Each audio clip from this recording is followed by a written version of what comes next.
Ash of this war, the pall of smoke from a burning oil tank hit by Iraqi shelling still hangs over the abandoned border town of Kafjir.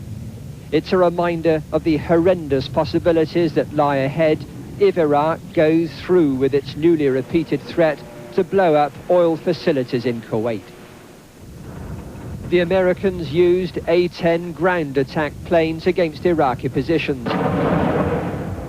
Saddam Hussein's southern front line begins here on the Gulf and snakes away for over 130 miles westwards. All of Kafjir's several thousand residents have left town.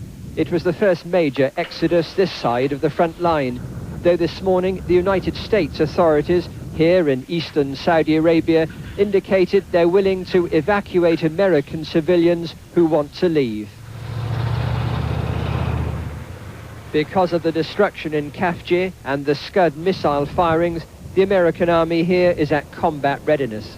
Well, basically this morning, the morning briefing had to do with the activities that occurred last night. This had to do with several Scud reports in the northeast sector of our area of operation. These reports, we believe at this time, have been substantiated. At one time, there were some reports in which there was some chemical activity used. Those are not substantiated right now. I personally believe that there were no chemicals used in last night's activity. But in the American line in the sand in the northern desert, no chances are taken. Positions are constantly moved in case of the Scuds or the so far invisible Iraqi Air Force. Every man fears Saddam's chemical weapons. Things are going to get a lot worse than they are now. Okay. Chemical suits. You eat in these, sleep in these, you don't take them off. Period. Yeah, it looks like it won't be as clean as we thought at the beginning, but I guess we'll just do the best we can, won't we? Allied fighter bombers pass overhead on bombing missions in Kuwait. But for the grunts on the ground, as the Americans refer to themselves in Vietnam parlance, there's a weary mixture of tedium and uncertainty. Not sure what's going on sometimes.